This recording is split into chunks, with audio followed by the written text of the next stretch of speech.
Welcome to the Deep Dive.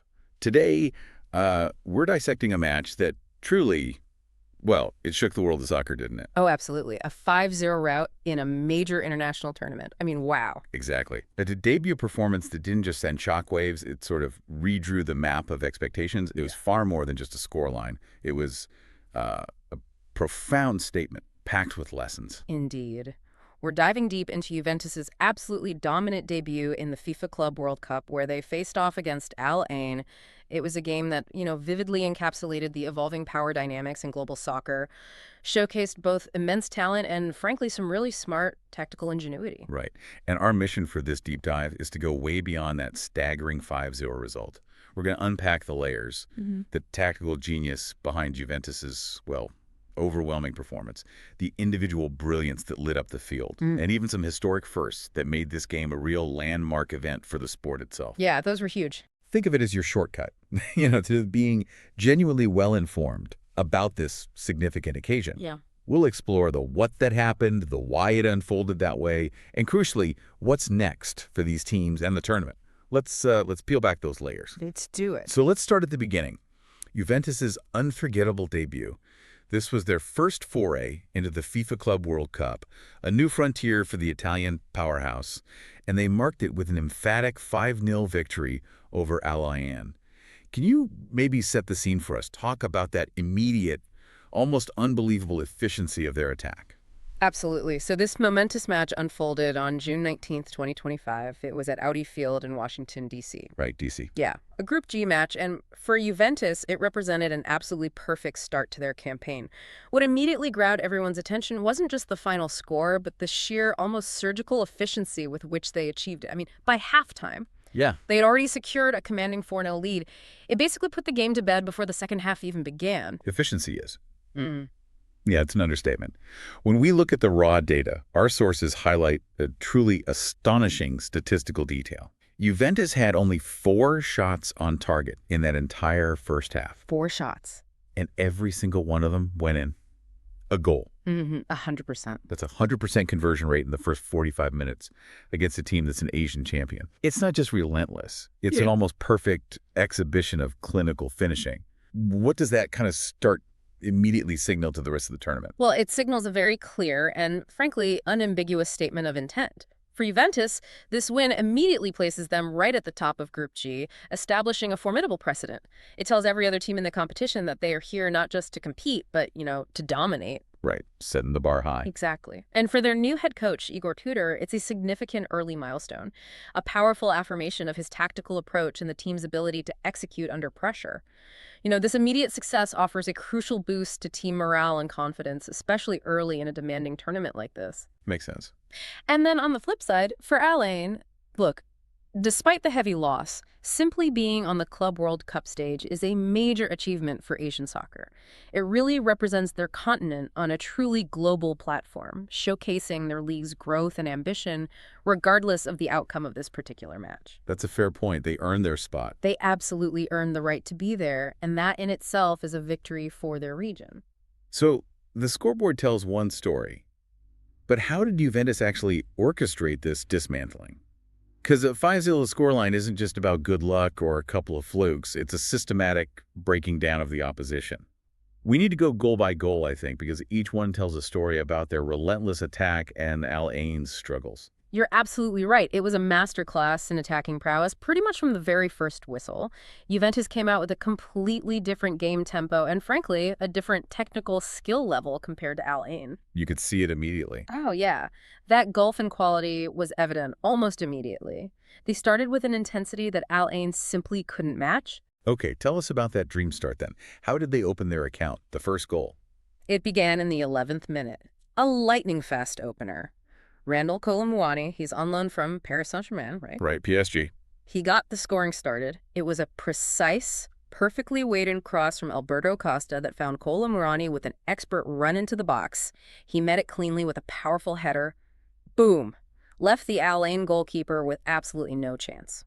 Wow, 11 minutes in. Yeah. That goal was more than just a score. It was a statement of immediate intent, showing Juventus's desire to attack early and utilize their aerial threats.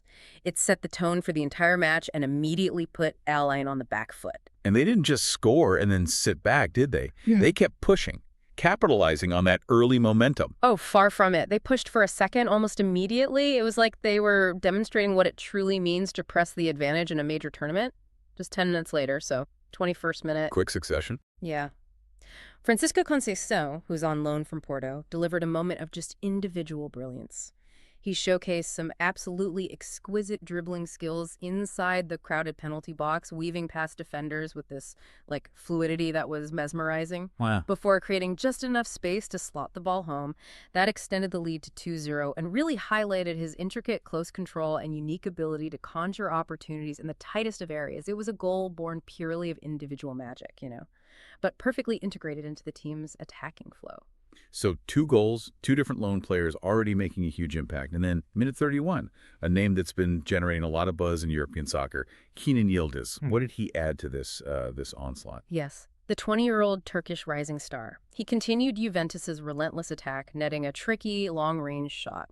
What was remarkable about Yildiz's goal was not just the distance, but the composure he showed to strike it so cleanly and accurately from outside the box, finding a gap in Alisson's defensive setup. So composed for 20. Absolutely. That made it 3-0, and frankly, at that point, the game was seemingly sealed before halftime, with still more than 10 minutes left in the first half.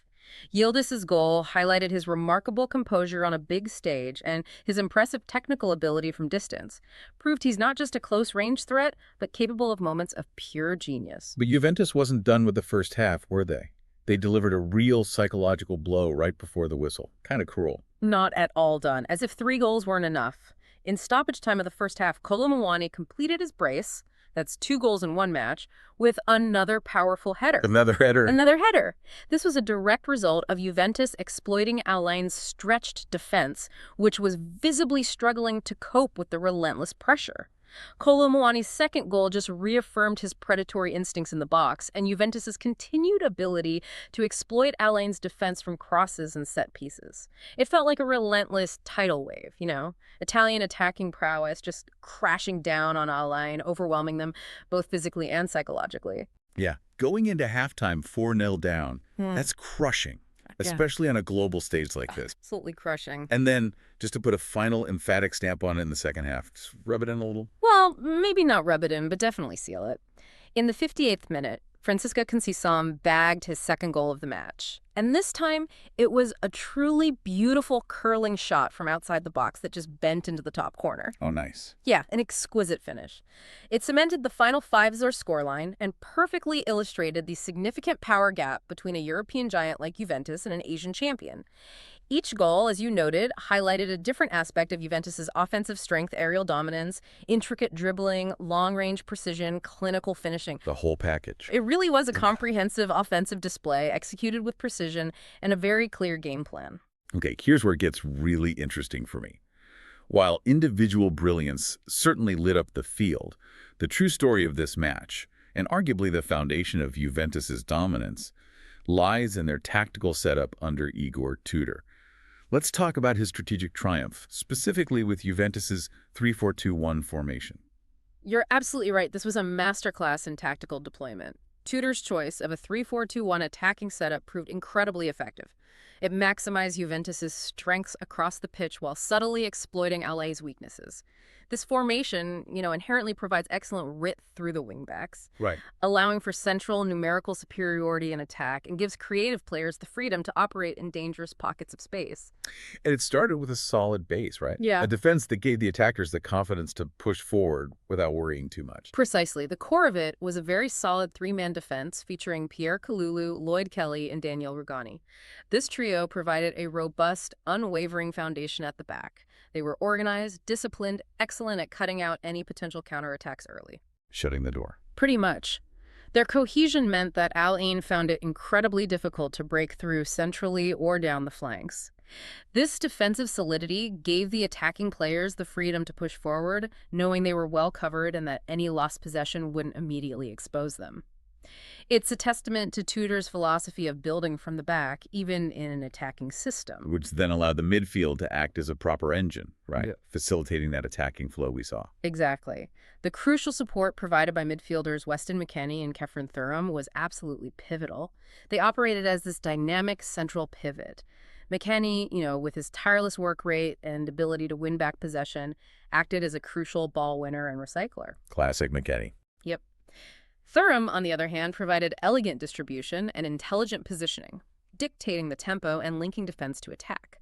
They were constantly winning back possession, breaking up Al Ain's rare forays forward, and instantly transitioning the ball into dangerous attacking phases. They were the unsung heroes, really. Facilitating the flow and maintaining relentless pressure, ensuring Juventus always had the upper hand in the midfield battle. And the offensive synergy. How did that truly play out with this formation? It sounds like there was a very specific plan for how those attacking players, Conceicao, Yildiz, Kolo Muani, would interact. Oh, absolutely. This is where Tudor's system became truly clever and devastating. Conceicao and Yildiz, playing as inverted wingers, meaning they primarily operate wide but consistently drift centrally from the flanks, created absolute havoc. So they weren't just staying out wide. No, not at all. This movement wasn't just about creating shooting opportunities for themselves. It also pulled Al Ain's wide defenders out of position and opened up crucial space and, importantly, numerous heading opportunities for Kolo Muani, who was playing centrally as the main striker. Setting him up. Exactly. They weren't hugging the touchline. They were always looking to cut inside, creating unpredictable angles for passes and shots. It was a perfectly executed plan designed to overload Al Ain's central defense. And the statistics bear this out with incredible clarity. Juventus had 10 shots in the first half alone. 10 shots. And 8 of those came from inside the penalty box. That demonstrates their incredibly effective penetration and how well they were getting right into the heart of Al Ain's defense, not just shooting from speculative positions miles out. Wow. Okay, and on the other side, Al Ain's tactical approach, Yeah. obviously intended to limit Juventus, faced an almost impossible uphill battle. What was their strategy, and why did it fall short so dramatically? Well, Al Ain coach Vladimir Ivic opted for a 5-3-2 formation. The intention behind this was pretty clear. Create a dense defensive block, absorb pressure from Juventus's attacks, and then hope to launch quick counterattacks using the pace of their two forwards. Makes sense on paper. Right. On paper, it's a solid defensive setup designed to frustrate a more attacking opponent, especially one as potent as Juventus. It aimed to minimize space in their own half and force Juventus wide, away from the danger zone. But the reality on the field was quite different, wasn't it?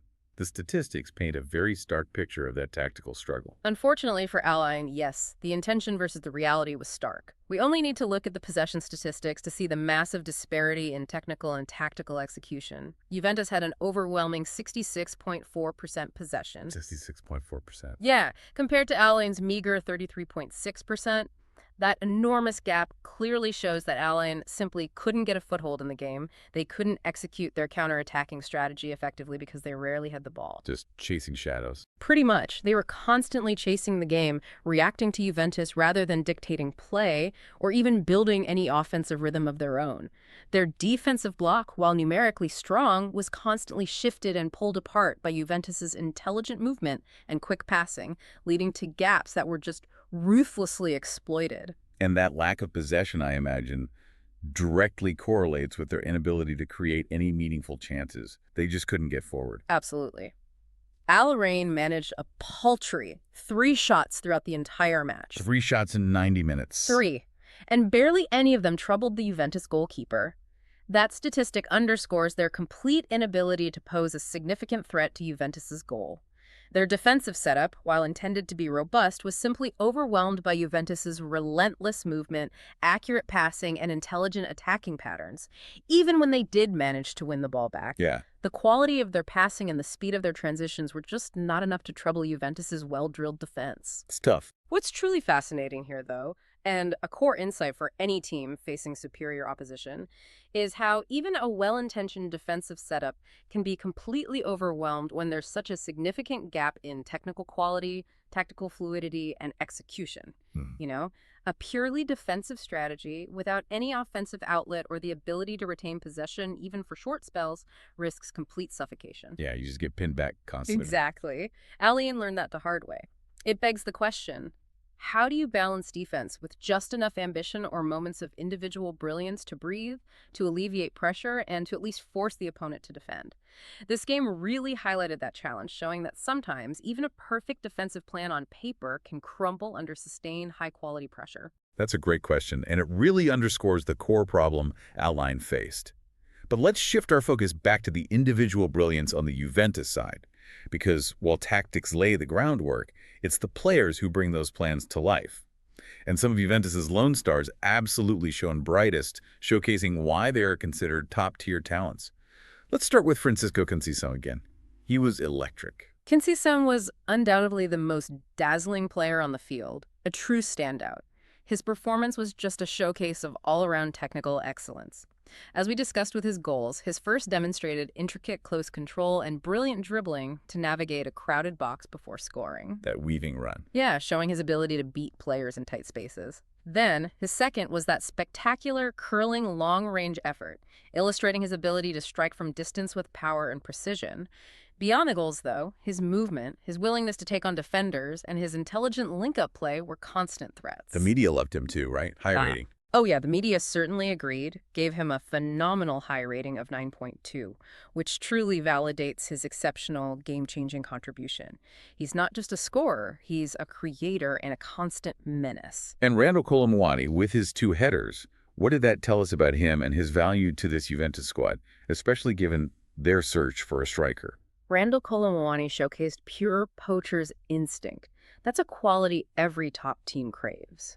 His 2-headed goals were a testament to his expert positioning, his incredible anticipation in the box, and his strength in the air. He just knew exactly where to be to meet those crosses. Right place, right time, twice. Exactly.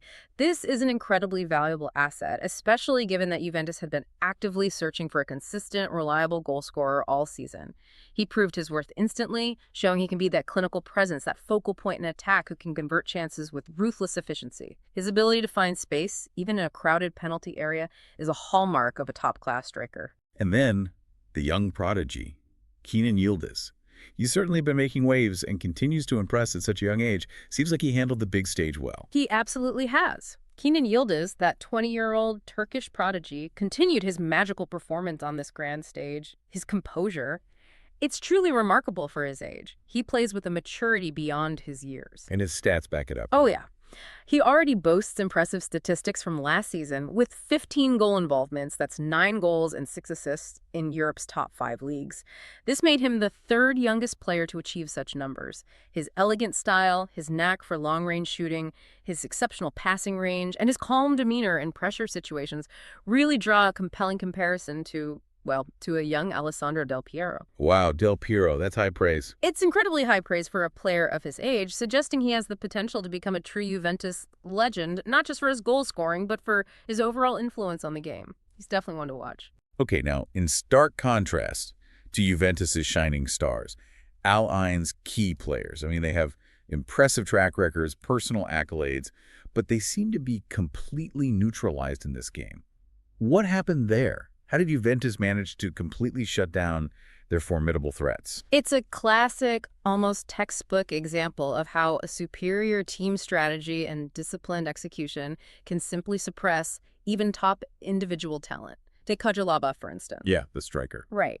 He arrived at this tournament with a formidable record, 20 goals in 21 games this season. That's an incredible scoring rate for any league. Unbelievable numbers. Yet, against Juventus's tight defense, their well-organized back three, and their relentless midfield pressure, he was rendered almost entirely ineffective. He simply couldn't find the space to operate, the service to receive the ball in dangerous areas, or the opportunities to exert his usual goal-scoring threat. Juventus denied him the oxygen he needed, just completely suffocated him. And what about Soufiane Rahimi? He's a name many in Asian soccer would know as a prolific, impactful player. Big reputation. Absolutely. Soufiane Rahimi is another prime example of individual brilliance being stifled by collective superiority. He's not just a talented player, he's a proven winner. He earned the 2024 AFC Champions League MVP award and the Paris Olympics Golden Boot. Huge accolades. Significant accolades that speak to his individual quality. However, like Laba, he was similarly stifled by Juventus's disciplined collective defense.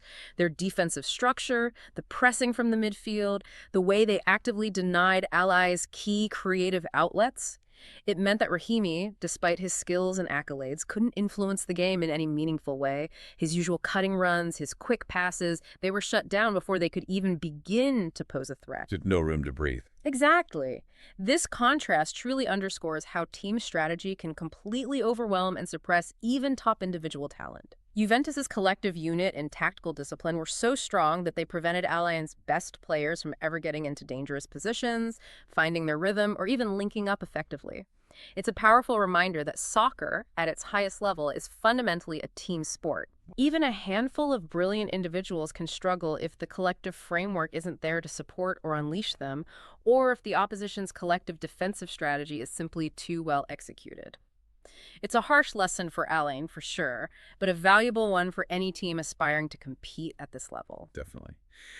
Okay, moving beyond the tactical masterclass and the individual heroics, this match delivered something truly unique, something that sort of transcended the game itself.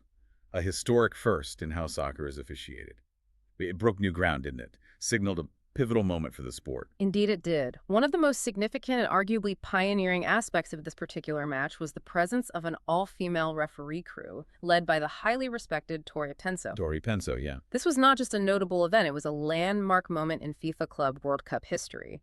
It truly signals a new era for officiating at the highest levels of men's professional soccer, challenging long-standing norms and championing meritocracy. It was great to see. And Penso herself has quite the pedigree, doesn't she? This wasn't her first time making history on the global stage, if I remember correctly. Not at all. You're right.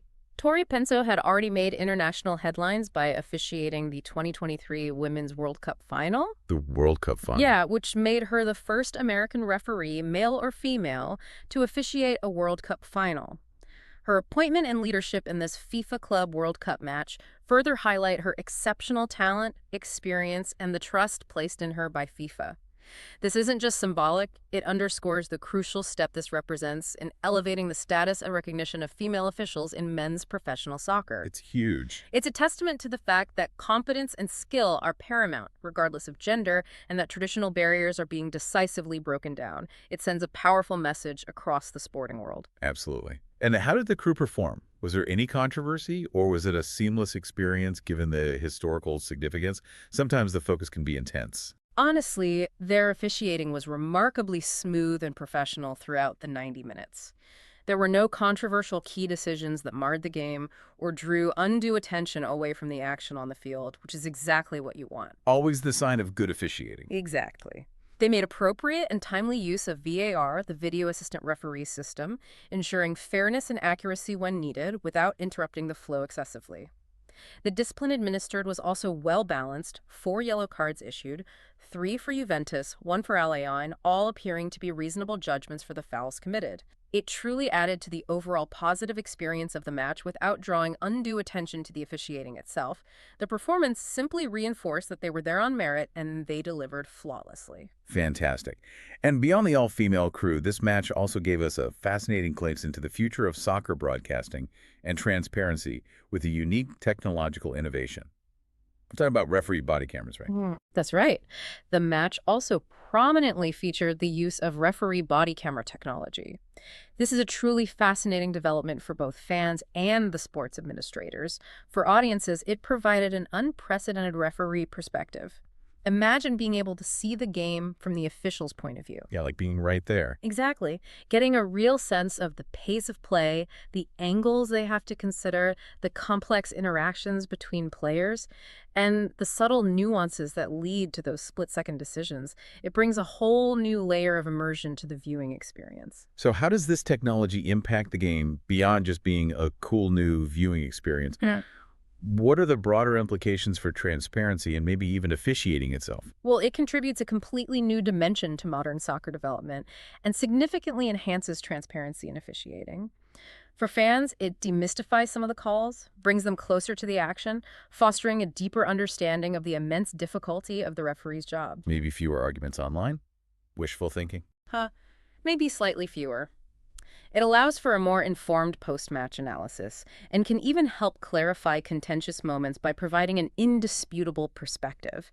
For officials themselves, it offers revolutionary new avenues for training and performance analysis. Referees can review their own positioning, decision-making, communication in real time, learning from every moment. This kind of technological advancement can truly reshape not just how we watch soccer, but also how we understand and officiate it, potentially leading to greater accountability, perhaps a reduction in baseless criticisms, and a deeper appreciation for the role of the referee. Yeah, more understanding. It's a very exciting prospect for the future of the game, really pushing the boundaries of sports technology. Definitely something to keep an eye on. Uh, Okay, so let's talk about the aftermath and the future outlook for these two teams in the tournament. What were the coaching perspectives after such a lopsided result? And how did the fans react to this historic match? Well, from Juventus' side, head coach Igor Tudor was, as you'd expect, understandably brimming with satisfaction. He specifically highlighted the team's incredible efficiency in the first half. 4 shots on target, 4 goals converted. Can't argue with that. Right. That kind of clinical finishing is every coach's dream and a rare feat at this level. He was quite assertive, stating, and I quote directly from our sources, "We came here not to participate, but to win." Bold statement. Yeah, that really encapsulates Juventus's ambition for this tournament. Signals that they see themselves as genuine contenders for the title, not just making up the numbers. His confidence in the team's ability to execute his game plan was palpable. And on Al Ain's side, how did Vladimir Ivic, their coach, respond to such a heavy defeat on such a global stage? Must have been a challenging press conference for him. Ivic was very candid and realistic in acknowledging the significant skill gap between his team and Juventus. He didn't shy away from the harsh reality of the scoreline, which is commendable, I think. Yeah, honesty is good. Exactly. However, he emphasized his team's commitment to learning from the experience, viewing it as a valuable lesson on how to compete at the absolute highest level. He also expressed immense pride in his team, which is primarily composed of local UAE players, for simply being able to compete on a global stage against a European powerhouse like Juventus. Good perspective. That perspective highlights the developmental aspect of these tournaments for teams from different regions, showcasing their progress and inspiring future generations in Asian soccer. It was a defeat, sure, but one he hoped would serve as a crucible for growth. And what about the atmosphere in the stadium and the fan reactions online? Was it truly a home game for Juventus there in Washington, D.C.? The fan reactions were pretty energized, reflecting the game's outcome. Social media was absolutely buzzing with excitement among Juventus fans worldwide. Thrilled with their team's perfect debut, they heaped praise on the outstanding performances, particularly from Kolo Muani and Conceicao, the Lone Stars. Understandably. Yeah. And at Audi Field in Washington, D.C., the official attendance was 18,161 spectators. The vast majority of them were clad in Juventus's iconic black and white stripes. It created a truly supportive and enthusiastic environment. Wow, strong showing. It genuinely felt like a home game for Juventus, with cheers erupting for every pass and every goal. This passionate backing certainly contributed to the overall positive energy that fueled Juventus's dominant display. So what does all this mean for the trajectory of these teams in the tournament now, especially looking at the Group G standings? What's the short-term future hold for them? Well, Juventus is now in an incredibly strong position atop Group G. They've got 3 points, and crucially, that superior goal difference of +5. +5 is huge. It's massive. This puts them comfortably ahead of Manchester City, who also have 3 points but only a +2 goal difference after their first match. This substantial goal difference gives Juventus a significant cushion in the race for knockout stage qualification. It can act as a tiebreaker, essentially giving them an extra point in practical terms. Right, that could be decisive later on. So what's next for Al Ain and Juventus in their respective journeys? How do their upcoming fixtures impact their chances? Well, Al Ain faces a very, very tough road ahead. Their next fixture is against Manchester City in Atlanta. Oof, Man City next. Yeah, that will be another monumental challenge for them to try and earn any points. Given City's strength and their own need to secure qualification, it will likely be another intense battle, requiring Al Ain to find some way to break through a top European defense. It doesn't get any easier. No kidding. And Juventus. For Juventus, their next fixture is seemingly much easier, relatively speaking. They'll be playing against Moroccan side Wydad in Philadelphia. On paper, it's a match they are heavily favored to win, which could solidify their position at the top of the group even further and potentially secure an early spot in the knockout stages. So smooth sailing potentially for Juve, rough seas for Ain. Pretty much sums it up. From a probability standpoint, Juventus' chances of advancing to the knockout stages have significantly improved after this performance. They're now standing at an impressive 87.6% probability. Wow, almost 90%. Yeah, it reflects their dominant start and that favorable goal difference. For Ain, on the other hand, the numbers are much starker. They will truly need a miraculous performance, maybe two, in their remaining matches to have any hope of progressing beyond the group stage. This opening match really set a challenging tone for their tournament, underscoring the gap they need to bridge against the world's elite. Yeah, definitely. Well, this deep dive has truly unpacked so much more than just a 5-0 scoreline. We've seen Juventus' absolutely dominant start to the FIFA Club World Cup, driven by incredible tactical execution from Igor Tudor. That 3-4-2-1 formation just dismantled Alain's defense with precision and relentless pressure. And we witnessed the brilliant individual performances from those lone stars like Conceicao and Randal Kolo Muani, alongside the continued magic of young Kenan Yildiz, whose development continues to be one of the most exciting stories in soccer right now. Absolutely. But beyond the goals and the tactics, the game also delivered those groundbreaking moments in refereeing with the first all-female crew and the innovative use of referee body cameras. Right. Really pushing the boundaries of transparency and inclusion in the sport. Yeah, all these elements really connect back to the larger narrative of global soccer development, don't they? While this match clearly showcased the existing gap between European powerhouses like Juventus and teams from other regions like Ain, A big gap. it also highlighted the immense value of the FIFA Club World Cup as a top-tier global competition. It brings a diverse styles, talents, and innovations onto a shared world stage, offering both intense competition and, invaluable learning experiences. That's true. It does. And as the global game continues to evolve, it leaves us with a truly thought-provoking question for you, the listener, to ponder. As this tournament grows and we see these disparities, what responsibilities do we, as fans and as stakeholders in the sport, have to ensure that tournaments like the Club World Cup genuinely foster development and competitiveness across all continents, Right. rather than just highlighting existing power imbalances? Is it enough to just bring teams together, or should there be more done to truly level the playing field and support growth over time? That's a big question. Or, to look at it from another angle, how will these technological innovations, like the referee body cameras we talked about, continue to reshape not just how we watch soccer and how immersive the experience becomes, but also how we understand and officiate it, potentially making the game more transparent and perhaps even more engaging for everyone involved? Lots to think about there. We hope this deep dive has given you a richer understanding of this significant match and its broader implications for the future of soccer. Thanks for joining us on The Deep Dive. We'll catch you next time.